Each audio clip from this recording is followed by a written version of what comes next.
To this November session of the Multi-Millionaire Forum. And for information of everyone who's going to watch this even later, the first Saturday of every month, we do this little capsule of a talk. We pick up a topic of relevance and a topic which is either a part of geopolitics or news or something happening in the Indian landscape, or we pick up something like our topic of today, which is the social media. It's more of a global subject. And, in the last month, how this subject got triggered, let me tell you a little story about that. So, many of you sent the same videos, the same two, three videos. So, which means there were some two, three influencers whose videos were obviously being followed by a lot of you. And those same videos basically got forwarded to us, asking us for our opinion on that. And the good news is that we thought the nice thing is everybody's following and everybody's trying to do something to learn a little bit more, educate themselves, get a little more informed about the financial world.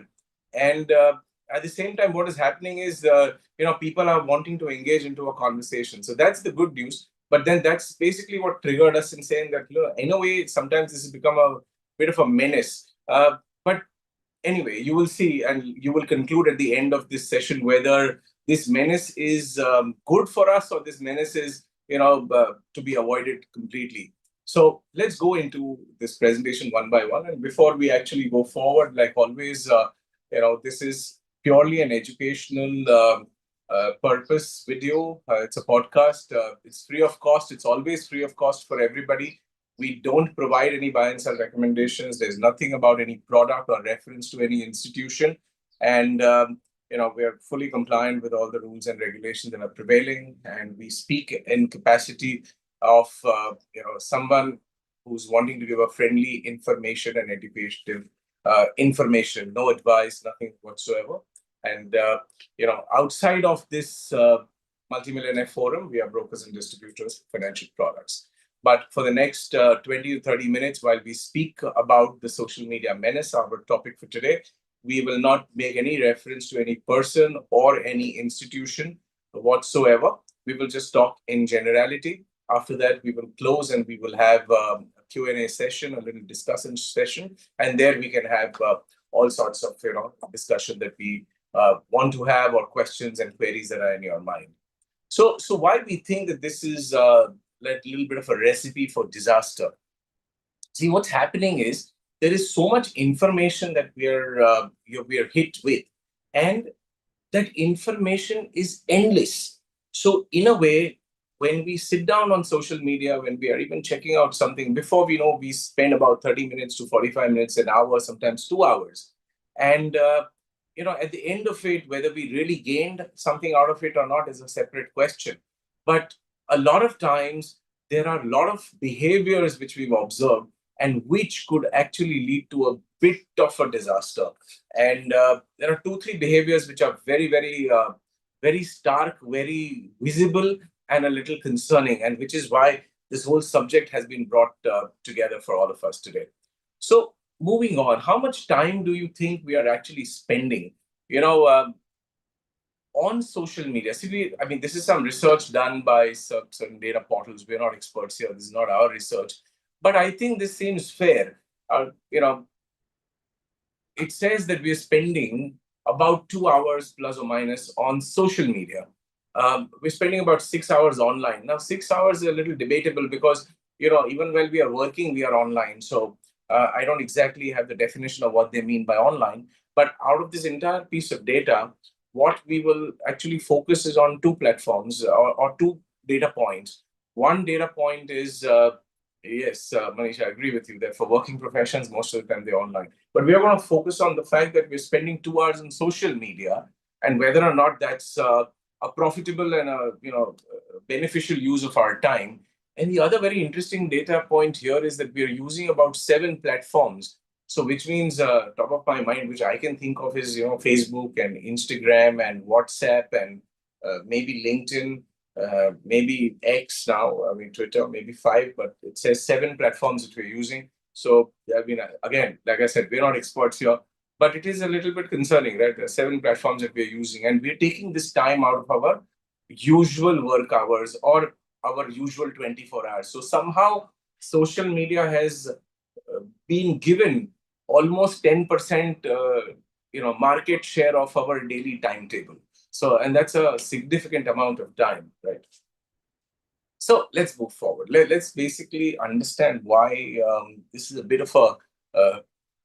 bit of a drug. I mean, this is being compared to a drug. I want to very quickly show you like a 1.5 2 minute clip on this thing that we found. Are we ready with the clip? So then we can just play the clip and why the social media has actually become like a bit of a drug. There's so much of science, by the way, and it's astonishing when we did all this research. Whenever you're ready, just roll the video. Uh, and there is a scientific proof which says that why we are getting addicted to social media. Why is it that we are when we hold our phones in our hand, we keep scrolling endlessly without any consideration of how much time is actually getting used. Yeah, please go ahead. Is dopamine and what is it doing to your brain? Briella Tomasetti explains how it all works.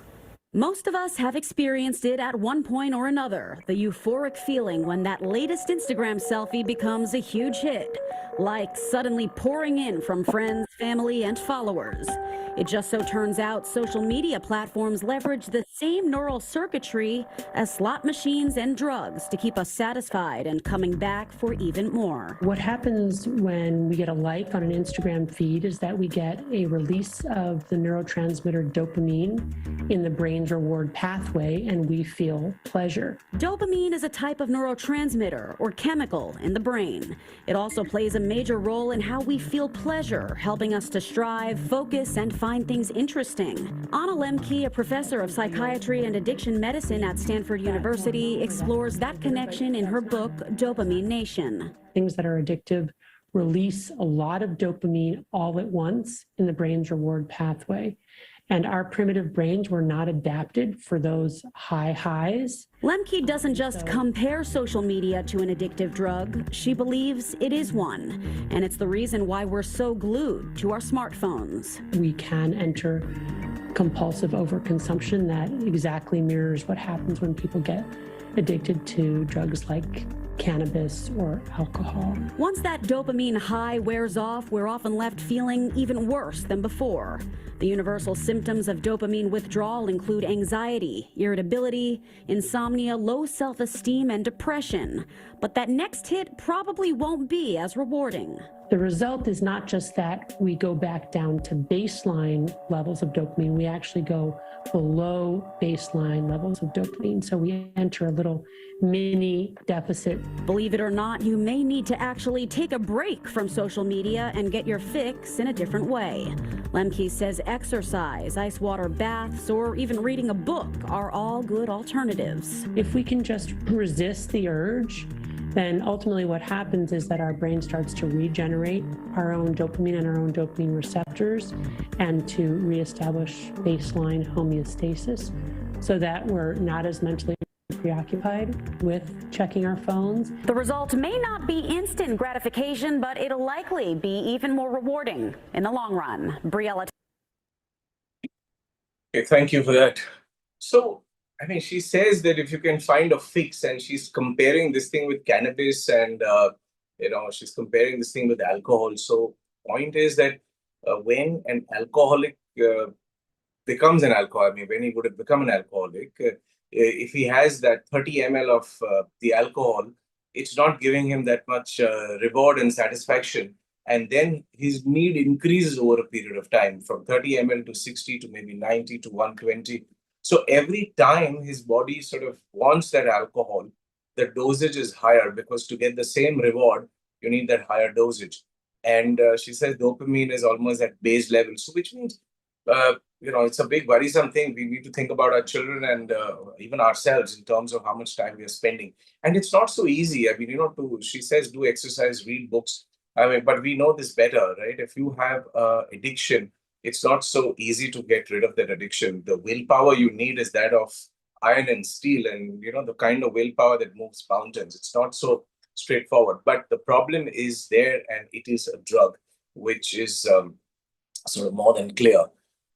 And because of this drug, The problem is when it becomes a drug, when it becomes an addiction, and they say it's dopamine. So every time we do this, every time we sort of pick up our phone in our hand and we decide to scroll, there is a level of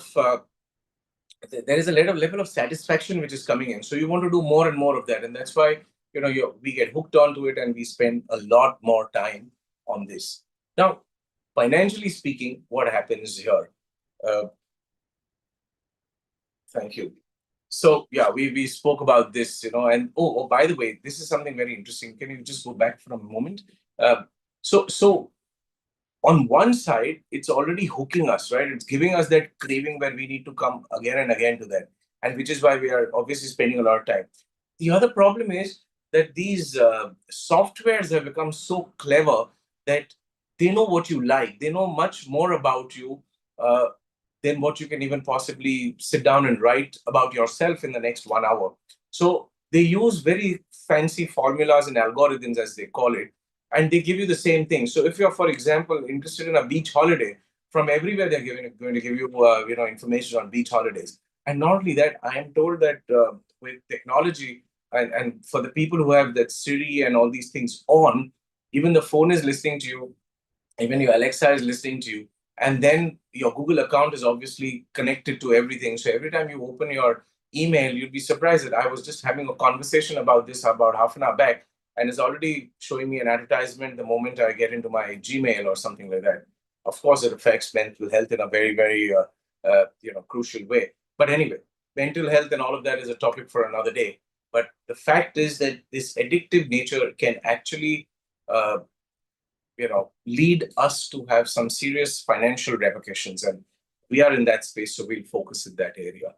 Okay, so of course, social media is doing all of this, or information overload and privacy breaches, cyberbullying, but we'll not speak about all of that. We'll only focus on the misinformation. Now, it is believed, right, like some of you said, that the moment we have some information coming to us, we don't know if it's verified or not verified. We don't know whether to make sense out of it or not. And but the fact is, we don't even know that if that information is going to be helpful to us, or is it going to create a little bit of a doubt in our mind or a massive panic in our mind. We don't know. And that's reason of all this menace. And this menace is actually resulting into certain behaviors, 7 behaviors that we have sort of compiled. And not very, not rocket science. I'm sure you would agree with most of that. But it's just a reason that we wanted to highlight this. So if you can move to the next one, please. I think the first one we're talking about is, the pressure that we have. So what happens is we have this instant need for gratification. The moment we hear some stranger talking to us, and some stranger that we're looking at, and we feel, oh, these guys did it. There's so many guys doing it. The problem is that one guy who talks about it makes us feel that everybody around us seems to be doing that. And we then get into a major, situation where we feel that we are missing out on a very, very critical part of life. We're missing out on a great opportunity. We are not getting that particular part in our portfolio. And obviously, pressure causes a lot of disparity, anxiety, grief that, we don't have this. So this is one immediate behavior that, hi Bhagwan, main bhi reh gaya, that kind of a thing that, maybe I should also have it. So FOMO is one very, very big behavior that happens as a result of that. The second thing that happens when we listen to a lot of these influencers is, my goodness, as if the world is going to fall apart. There is fear psychosis that is created to another level. So just imagine the cocktail that we are getting. I mean, one video that you see when we feel, oh my God, wow, this is a great thing, and maybe I haven't done it. Now, whether I want to do it or not is a different story, but it just triggers that, right? It triggers that response in our brains that, we're missing out. The other thing somebody does is, the moment that we see the next video or the next reel or something like that, we are caught and we are engulfed with fear. And not only fear, that is kind of panic. And this is exactly the trigger point that actually got us to do this episode today. There was this one reel of a gentleman who was saying that, the market is going to crash dramatically. Okay. And next year, I mean, a lot of hell is going to be unleashed and everything is going to fall apart. Now, the thing is, we are in 2026. We have been doing this investment management for the last 22 years. I have been watching the markets for the last since 1992 or 91. So 91 to 2025 is what, 34 years that I have watched markets. Is it the first time that this fall is happening? Even if it's going to be a catastrophic fall, even if their prophecy turns out to be right, is it the first time this is happening? No. For the last 100 years of history, and now people are smart, right? People are very intelligent. They go back 100 years and they say, oh, this happened in 1929, and the patterns were like this, and the formulas were like that, and the situation was like this. So it happened in 1929 when the first Great Depression hit America, and then the World War One, and then World War Two, and then the Depression of '87, and a lot of those kind of references are made. What that tends to do is it wreaks havoc in our mind, and we want to decide, let's just sell off everything. But hey, I mean, in the very recent times, we saw the fall that happened, as much as last year in September 24, the markets fell about 25%. We saw that happening in 21. So last year we saw, in the last 4 years, which is September 21, we saw that happening. In March of 2020, we saw a catastrophic fall happening due to COVID. Okay. Before that, we saw in 2018, there was a massive fall that happened in in small cap uh, sector, or small cap and mid caps of our market. Okay. The large caps did not fall, but the small and mid fell dramatically in 2018. Okay. Go back a few years, we have seen this kind of a fall happening in 2013 also. We saw this kind of a fall happen even before the big catastrophic fall, the housing crash of 2008. Go further back, 2002, the Twin Towers, we saw that crash happening because of, we saw the market falling because of that. And the technology crash of 2000, we saw that. Before that, the Ketan Parekh scam of 96. Before that, the Harshad Mehta scam of 92. And I can go on and on. I mean, but this is the immediate past of the last 35 years that I can recall on the tip of my tongue. It's not the first time that we are going to see a fall. We have explained this thing a lot of times, that falls happen every other year, every second year. In the year, there are falls that happen, which are between 3% to 5%, sometimes 10% also. Nothing to worry. You don't even observe that. Every 2-3 years, there will be this kind of a 15-20% fall, maybe a 25% fall also. But 20% is an average. Every 5 to 7 years, there will be a 30 to 35% fall. So, by law of averages, if you look at the major catastrophes, the year 2000, the year 2008 was a second catastrophe. The year 2020 was a third catastrophe. So look at the time duration between that. 2000, okay, 1992, massive crash due to Harshad Mehta. So 92 to 2000, 8 years in the middle, right? Then 2000 to 2008, again another 8 years that happened. Then 2008 to 2020, this time it was 12 years, not 8 years. Now, after 2020, when we had a catastrophic event globally on a global scale, look, I think our fear should be tempered, because there is no solution to fear. I mean, then the solution is only counseling and going to a different zone other than finance. But if law of averages were to work out, then maybe it's 2028, or maybe it is 2032. I mean, if I look at 8 years from 2020, it's 2028, and if I look at 12 years, then it is 2032. And we have just come out of a big fall, right? We have just September 24. Other than the Sensex and the Nifty, every other sub-index and every other pocket, because there are many pockets in the market now, everything fell by about between 25 and 30%. So in a way, correction has happened. Now we are struggling. I mean, it's been a little bit of a frustrating time for 1 year, but does that mean it's going to happen again and again? And does it mean that something again will happen next year? I don't know. I mean, really, nobody knows. Everybody's making a prophecy. But the important point is, let us not panic about it. Let us not bring so much of fear into our lives that we forget to breathe, we forget to live, we forget to go about our usual work. And all the time we are thinking about is, we've got so much money and our money is invested and the money is going to fall apart. Well, I mean, we have seen this in the past. Okay. Catastrophe, I don't think is going to happen, because the world cannot afford a catastrophe. Bad situation is already going on. There are wars going on. And these days there is, this whole year we have only heard about, American, bulldozing in a way across the whole world, putting tariffs, putting, trade wars, and making all sorts of announcements. Some of them make sense, some of them don't make sense. And announcements come and then they get turned around. All sorts of things we have seen, right? Now there is, of course, a lot of talk about the dollar, and the world wants to shift away from the dollar. Well, whatever will happen will happen, but we do not have to fear so much that we lose our sleep and we start getting medical issues of anxiety and all of that. So this fear is like a very, very big area. We can talk about this separately also, but I mean, this is something. The problem is these influencers come out with this thing. Now, we don't know their experience, we don't know their capability, we don't know their execution capabilities, we don't know their qualifications, because it's so easy. Anybody can become an actor. Anybody can, set up and make profiles out of their knowledge that they have. But they cause a lot of fear to us, and that fear almost cripples us. So all my submission is, let's not go over the top. Let's not worry so much. Let's also look at the good things that are there in our life, and let's sort of write it down. And that way we can, keep referring back to that. There are a lot of good things in life also. Don't worry about this much. Let's move. Here is a very interesting study. These are all sort of news, okay, that have been coming. The one that is particularly of interest and which is very reassuring, which is where we feel a little good about, is this, bottom left.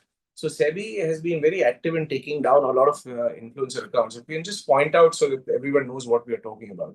Yeah, that last box on the bottom and the left.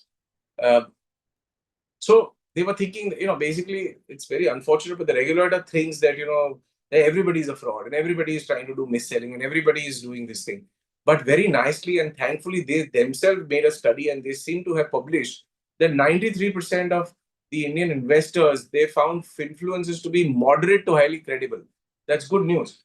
But remember the statement, they found investors, means people like you and me, investors found the influencers to be moderate to highly credible. Now that's very interesting, right? Whoever is speaking, one thing is assumed. Even I speak, we also have a little bit of Instagram activity and Facebook activity going on, but we don't talk about products and tips. We just talk in very general terms. But a lot of people there, they have some knowledge, they have some capability. I mean, leave aside all the people who are giving tips, that you do this tip and, this stock is going to move up and, this fund is doing very well. I mean, leave aside all of that. But otherwise, people who are giving you financial knowledge and information, this is really good if most of the investors find it to be credible. But at the same time, this is perfect, like what one of you said earlier in the talk, that most of us, we sit out, we don't want to take their advice. So on one side, we feel that 90% of the people are credible, but basically not more than 10% of us are willing to follow that advice, which is very, very good news, which is very reassuring. So while we were doing research, we found some of this, pieces. But then this is for us who, for example, have a portfolio, have the money and are watching it. But what happens to, the younger generation, our kids, because they don't know any better. And we have observed one thing, which is that children don't want to go to their father's or their mother's financial advisor. And this is not something that we've observed. We've observed this across the board. So they want to talk to somebody else. But I think as parents, we need to do some sort of grooming to bring them into the family picture, into the family's financial picture, if you like.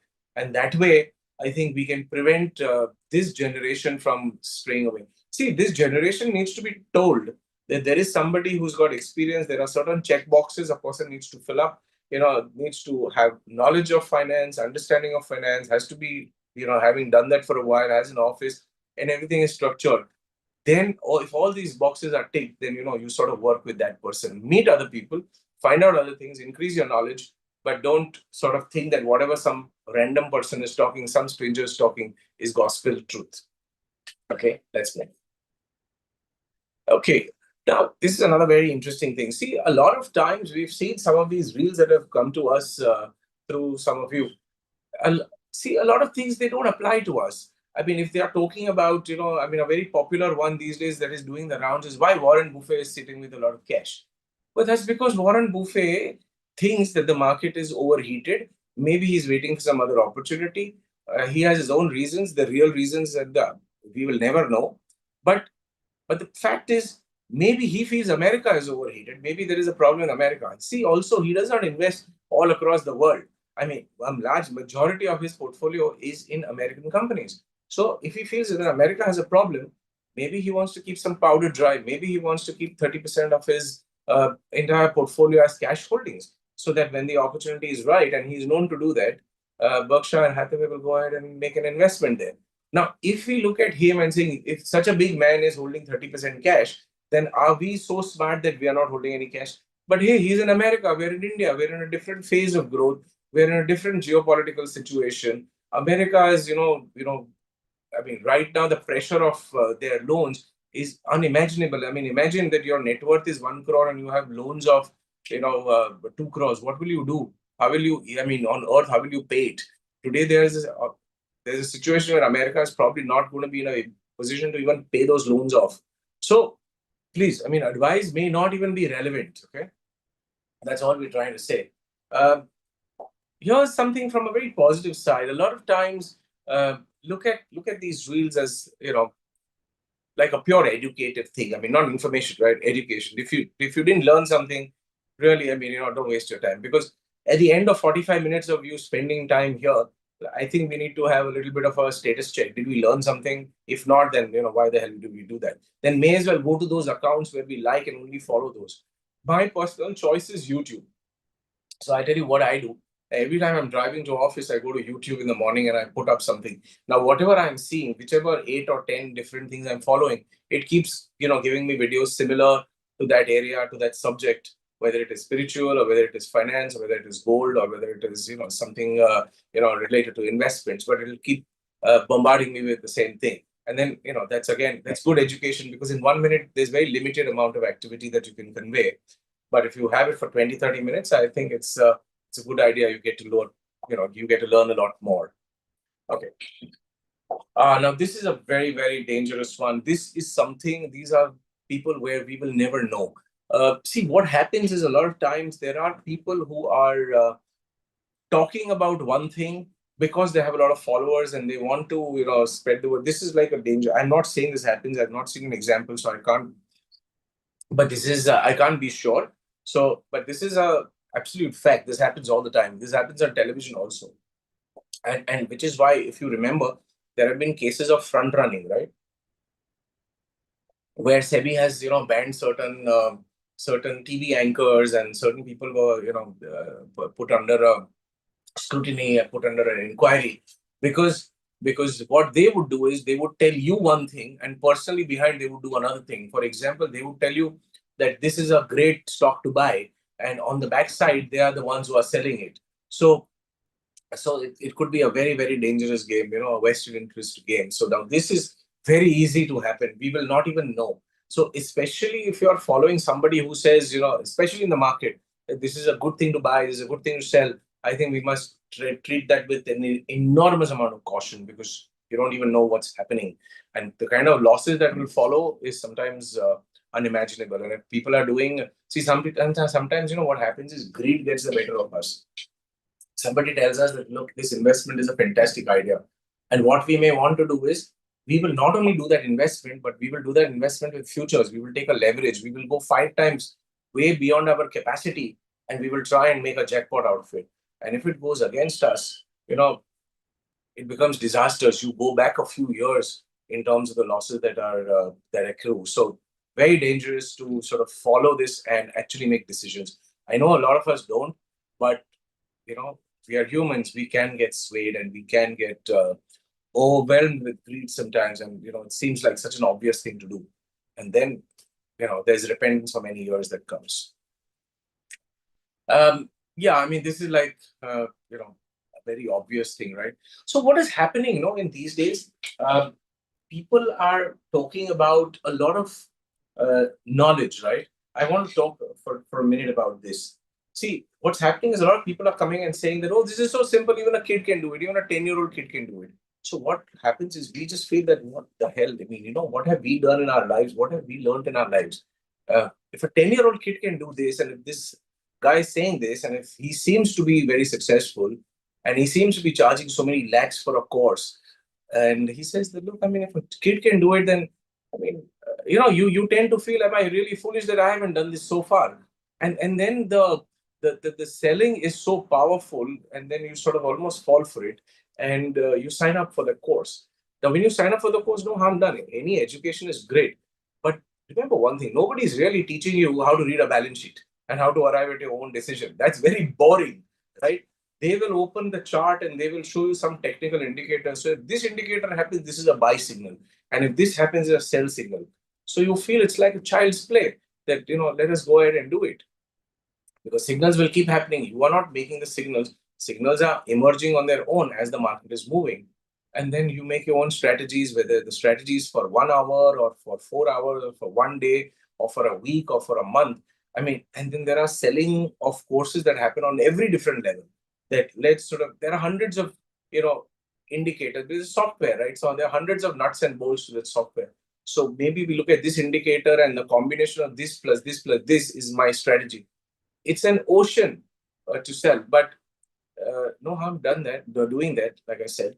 But word of caution is, and we want, by the way, we want our children to do it. We sort of feel that, look, we haven't done it, but if our kid is 20-year-old, let us enroll our kid in that. Let him learn how to make money. That's not how you make money. You can do that as a secondary skill or as a supporting skill, but your fundamental ABCD is very, very important. You need to know how the financial world works. You need to know how a company operates. You need to know how a business works. You need to have that boring financial information first. There are courses that happen for that also. How do you read the balance sheet? How do you analyze a company? What is a business? How the business functions? And a lot of people who've not done commerce, who don't have any understanding of this, don't even know. You're probably doing your job, but you don't know what it takes to run a business. How do you raise capital, and what happens when the interest rate rises? Obviously, you know that you have to pay more. You know from your home loan point of view that if the interest rate rises, your EMI sort of moves up, or your EMI remaining the same for many more years. You have to keep paying your EMIs. But actually, how does this thing work? So that is something that one needs to understand. So you do your basics, you do your ABCD first, and then you can do these technical courses. Don't think it's a shortcut.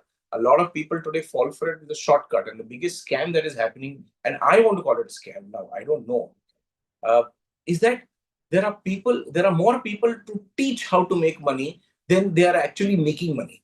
Okay, let me say that again. There are more people who are teaching how to make money, how to do smart things in finance, versus the number of people who are actually, including themselves, versus the people who are actually making that money.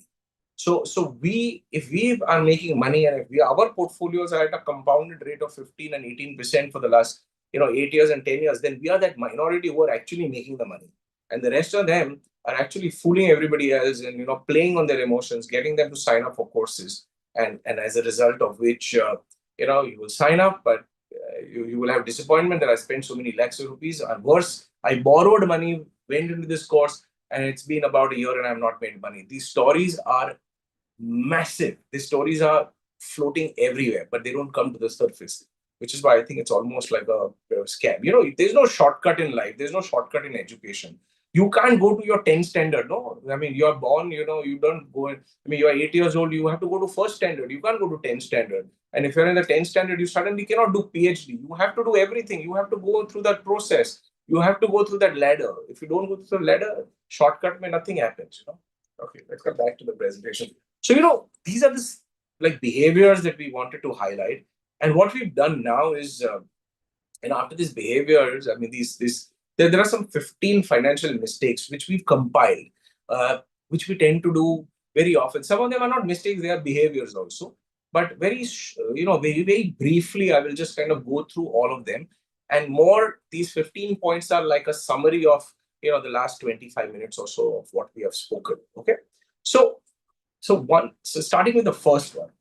So let's go with number one. The number one mistake that we think we do, we think that most people do, okay, is we put the financial influencer on a pedestal.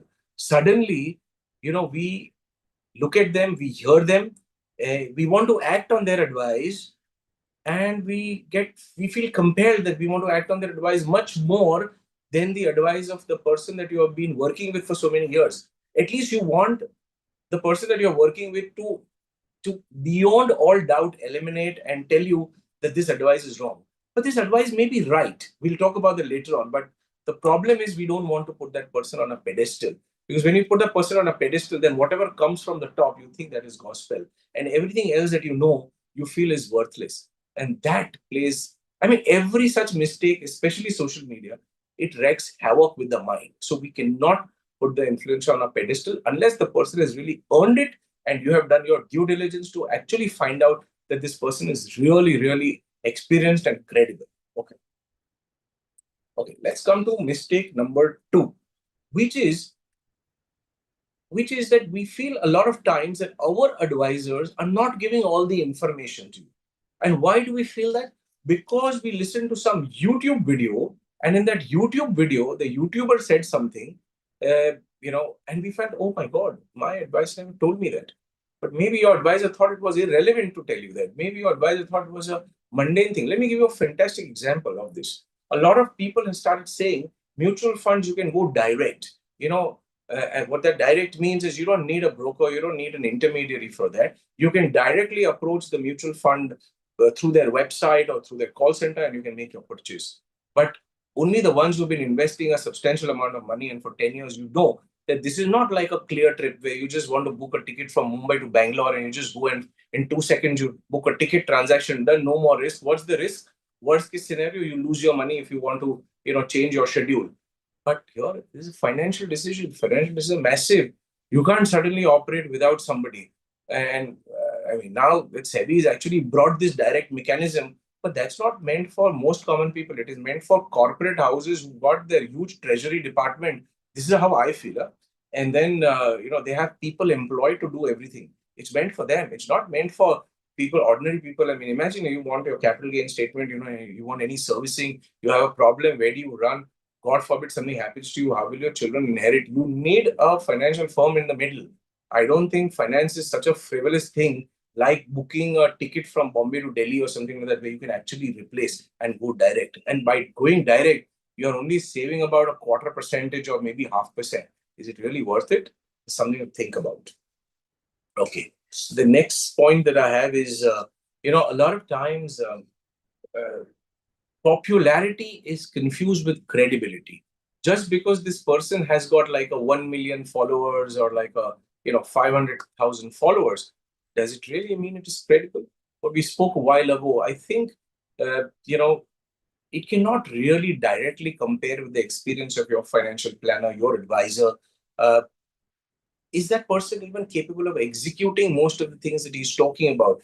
I don't know how many times people have even tried to engage with them. So this is actually not advice for you. This is just like a summary, like I said, for everybody at large.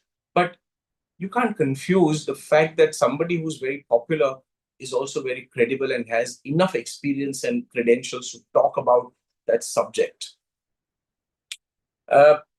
See, what happens is, another mistake that happens, mistake number 4 is, we don't have faith in the 15%. This is actually not a mistake, it's a behavior. If our portfolio is doing that 15 and 18%, look, it is good for most people and for most financial goals. I mean, life will go very, very comfortably. See, a great reference of that is the generation which was 20 years ahead of our time. I mean, 20 years back, where like they say my father and people of his age, I mean, they would invest in UTI and they would invest in government securities and fixed deposit, which would give them, 14 and 16 and 18% rate of interest. Their financial goals was never a problem because they were making enough in terms of return on investment. But today, it's become a little different. Bank rates are 6%, debt funds are about 6% or lesser. So then if you're making 15, it's fantastic, right? So let's have faith in that 15%. And, instead of wanting to act on that influencer's hot tip that, this is something which will make 40% return in the next 3 months, that kind of, I think that is extremely detrimental. But we should have faith in the 15% that is happening. And which is why I think financial plans have this habit of reassuring you that over a period of time, your retirement will be sorted, education will be sorted. The beauty of these plans and beauty of advisors is they can project mathematically and scientifically, saying whatever you have, you're going to have that much in future, so you're okay. So nothing to worry. Okay, let's go on to the next one. So what happens is, another mistake that happens is we feel deprived. We get into a self-pity mode. And, so what happens is that we feel, oh my God, yeah, I mean, this person knows so much, that person knows so much. I mean, and the problem of social media is they're bombarding you, right? So if you listen to one influencer, they will give you 10 more. So you feel everybody seems to know everything except me. So I am the only dumb guy who doesn't know anything. And sari dunya ko sab kuch pata hai. And it's not really true, right? I mean, you are really good at what you do because that is your profession or your vocation. The person who's on social media might be an expert, but maybe that's because that's his profession. And you don't have to feel deprived. You don't have to feel that, look, finance is something that I also must know. And if I don't know finance, I'm a dumb guy, or, there's no need to do that. Finance is not a DIY kind of a thing that, everybody needs to know. I keep giving examples. If I have to do up my house, do I do carpentry myself? Do I do plumbing myself? I mean, do I do interior designing myself? No, I don't. I engage professionals. So if you've engaged a professional, you're actually good. The other very interesting thing that's happening in mistake number 6, that every idea that we have is not necessarily a great idea for us, right? The idea may be good, but it's not good for us. Now, for example, somebody says, and this is a very common question, right? I'm asked this on television also. They say, I am 40 years old. How much money should I have in gold? Or I am 35 years old. How much money should I have in equity? You can't have a one answer that suits everybody.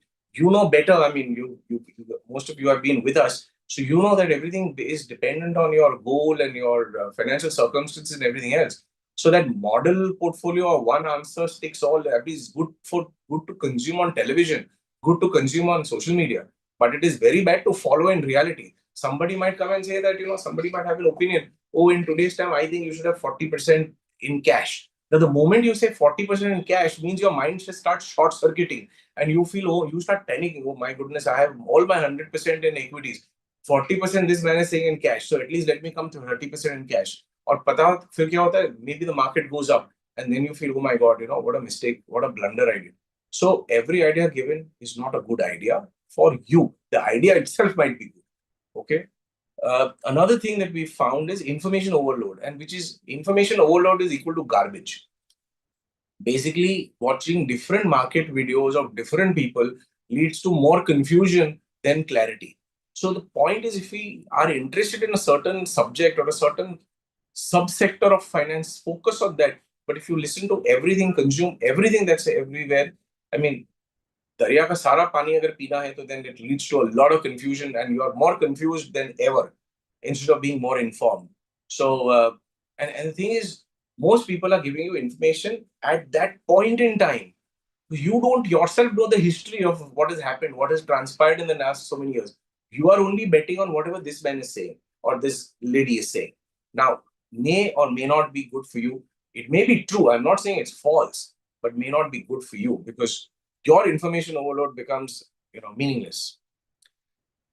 Mistake number 8. Mistake number 8 says that SEBI has been issuing these lot of messages, mass negligence, and SEBI has been saying that a lot of people are making losses, and a lot of people are should refrain from stock tippers and things like that. But despite that, the videos and these influencers are so compelling that you feel that, oh my God, if my kid doesn't, I mean, I didn't know, I'm 40 years, I'm 50 years old, I didn't know this. Can it be so simple? If it's so simple, let my kid also learn that, let him also join this course, let him also do this. And then they will do it. Then you will do exactly what SEBI is warning you. Then 9 out of 10 people don't make money. Now, if any one of you is logged into your own broking accounts, you would see that SEBI's warning was flashing for a long time. I mean, I have personally not logged in the last month or so into my own account, but these warnings have been flashing that 9 out of 10 people don't make money. Most people make losses based on this study and all of that. We're not paying any heed to that. We're not listening to that. We just click the cross button and dump it. I mean, we just do what we want to do. To make matters worse, we are putting our children also on the same track. It's something to think about, and that directly relates to the mistake number 9. Parents and guardians basically choosing their courses for children. They say, oh, this course is beautiful. It's got all AI. It's going to teach you all technology. And what's the point of learning technology when you don't know ABCD? When you don't know how finance works, you don't know the F of finance, and you're suddenly going and taking decisions on companies which are doing, $1 million businesses and things like that. It's dramatically disastrous. I mean, it's ridiculous. And then we will do that. And then because something is trending online, we'll follow the herd. And we always know that herd mentality doesn't work out. And the herd mentality means everybody falls into the ditch at the same time. And people who have experienced, who have been, and that brings me to the next mistake also, people who have been actually chasing trends, they've seen this thing that, the moment the market changes direction, it happens so fast, everybody gets trapped. Because if you can see some kind of an indicator and pattern, which is what they teach you in all these courses, which is mistake 9, and then what happens is we just want to, chase the same sort of a trend. If you can see it, there are a million other people who can see it. Now, how do you not know that somebody who's got a much deeper pocket, a much wider reach, and a much bigger hand and a much stronger power to influence the market is actually manipulating you? So if you can see that, oh, this is a great point to buy, if you can see it, 1,000 other people, 10,000 other people can also see it. So they will make you buy it, and they'll give you the false illusion that it's kind of going up. And when somebody stronger wants to sell, they will take your money and grab and go. And you will be left, holding losses in your hand. So these kind of things happen. They happen all the time. Mistake number 11 is to replacing research with reels, making investment decision based on 30-second Instagram videos. I mean, I know a lot of us don't do it. A lot of people with the Transcend family don't do, but you feel compelled. And that compelling feeling, because that hit of dopamine is so strong that you feel that ye nahi kiya to life mein bahut bada nuksan ho jayega. We will just sort of miss out a life, a God-sent, lifelong, fantastic opportunity. That's the kind of mindset that we are basically living with, and which is why there is no compromise for research. I keep saying that there's no compromise for learning the ABCD. You have to have that.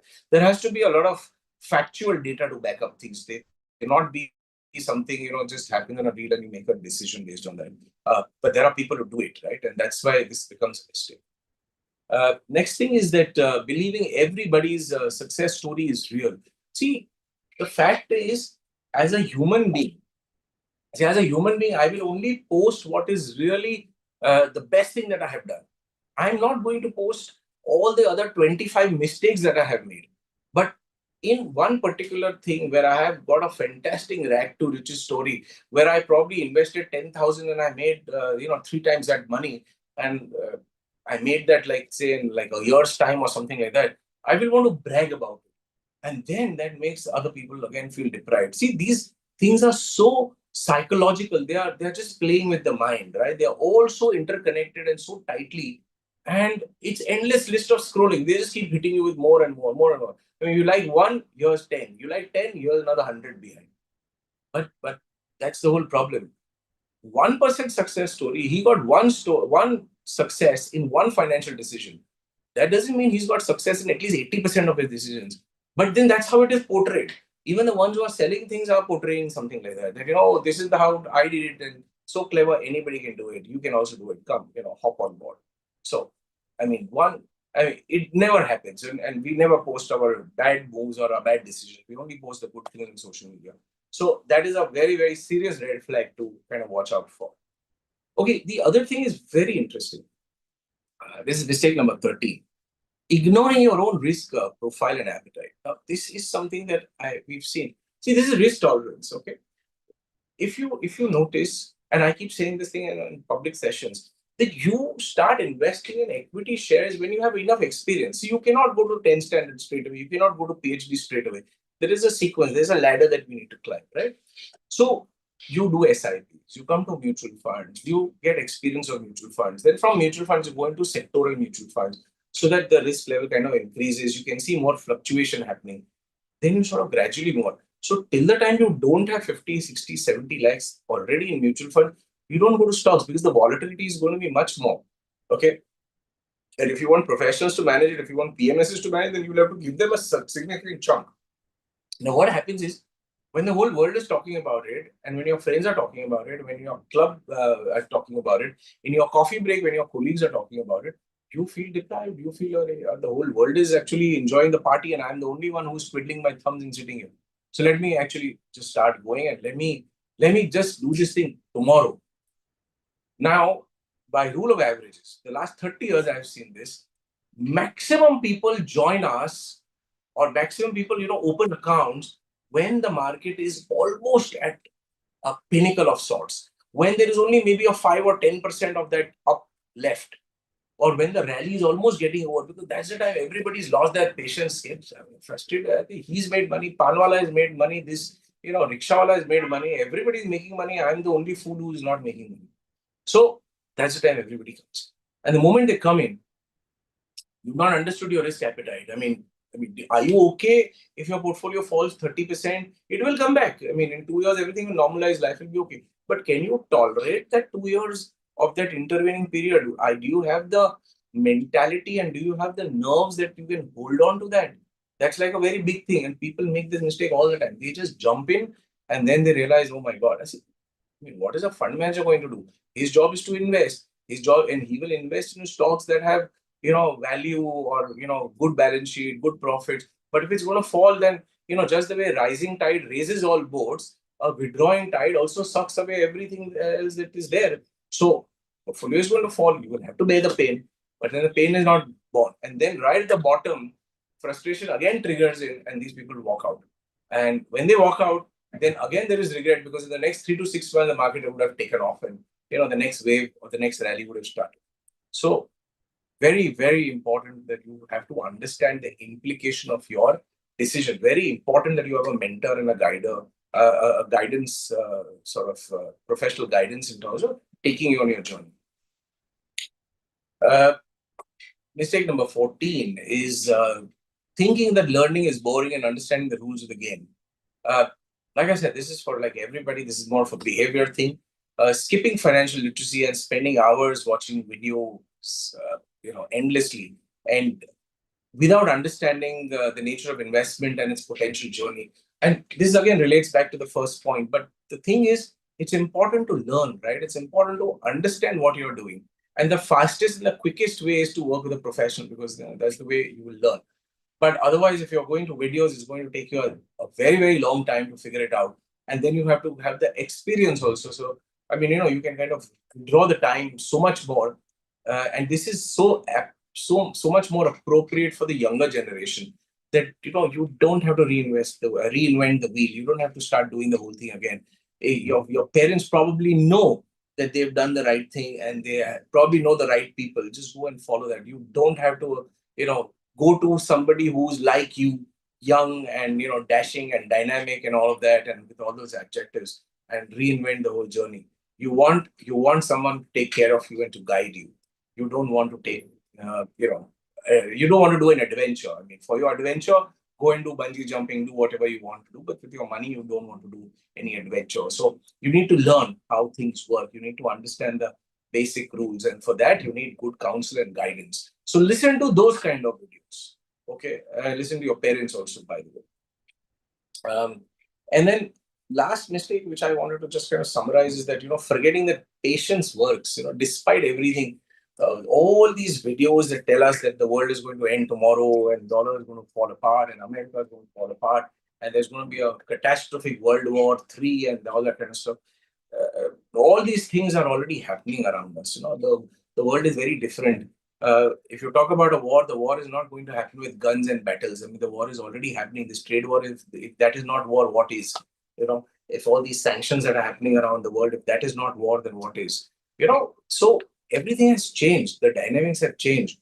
A currency getting threatened, people trying to do a different method of, operations and commerce between themselves, people building their own defense arsenals, and people focusing on so much on gold and silver. The world is very different. These kind of events have happened all the time in the past, and they will keep repeating. Even the next 50 years, for the ones who are much younger, you will see that the next 50 years also, things will keep repeating. It's not going to be different. History will keep repeating itself, not in the exact fashion, but will rhyme quite similar to what happened, 10 and 20 and 100 years ago. But at the same time, there is no replacement for patience. And patience works, skills work. Despite everything, the human species will survive. We will go forward despite all sorts of crash. Everything will work out well. Okay. And if you have a little bit of patience, I think the money journey also will be comfortable. So, with that, there's quite a lot that I've spoken. So I want to end here. And